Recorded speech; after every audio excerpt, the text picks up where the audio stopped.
and we spoke to everyone. We were limited because of the online nature. We did do some more in-depth public consultation towards the end when things opened up, but expert groups from across the spectrum were consulted, hurled insults at us, gave suggestions, etc., etc. We incorporated all of that into a master plan that has been endorsed at council resolution level by the City of Joburg, Mohali City, and is now in the process of being finalized with Madabeng as well. Swami have indicated that they will join once the other three have said, yes, we're willing to do this as a regional spatial development framework. Technical sideline.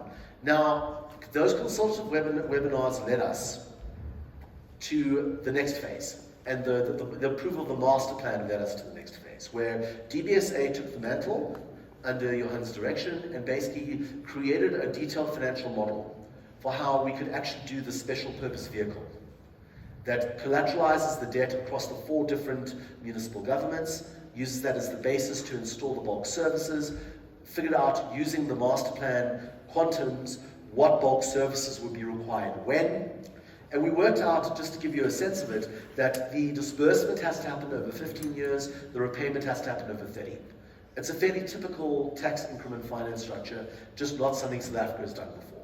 And the key is that it crowds in a range of interested long-term investors. We already have a number that are knocking on the door saying we're ready for this kind of debt.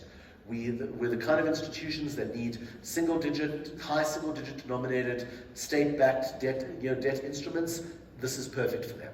So the pension funds of the world, unite. You will help us build Lanseria. And ultimately, along with the council resolutions, there's obviously a range of development applications. What the cities have said is, when your special purpose vehicle timeline is clear, and we've got all the paperwork on that signed, we can start approving development applications are the first pieces of the puzzle. To get to that point, we are now finalizing the appointment of a program management unit that it was at one stage going to be based at the DBSA. For a number of reasons, the institutions involved have decided that it's best placed at the Gauteng Growth and Development Agency. We are expecting that team to be on board by next month. Now, so that means you're going to have a Mr. or Miss Lanseria. If I have my way, it's going to be a certain Miss. You will see. And then that will be, they will be standing in front of you, giving you the full detail of their day-to-day legwork, bringing this thing to life full time. Okay. We've also engaged the Government Technical Advisory Centre, who go by the cutely pronounceable acronym GTAC at National Treasury. And I'm sure some of you know them. They are conducting a feasibility study and structuring for a high-tech special economic zone.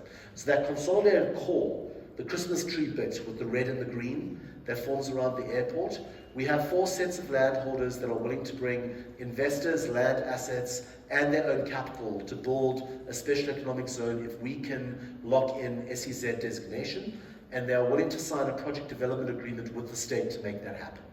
That's what we're doing with GTAC, but it requires a feasibility study approach just to look at some of the structuring optimalities, etc. But in the process, they will form a real estate investment trust. That's what the draft project development agreement that we're working on and hope to finalize this month basically says. And that will then, in effect, be a pathfinder for a retail investment trust structure, real estate investment trust structure that could cover land banking for the entire Lanseria. Why?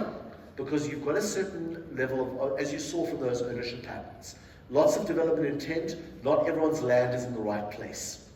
Now, what Waterfall has proved, for all of its somewhat more elite conceptualization, is that you don't need title to finance land-based development. You need development rights that run over a very long period. So if we have tradable development rights that move between developers, you have the land banking you need for the developer that wants to do residential, but whose land holding is in the commercial section of the master plan and vice versa. Okay.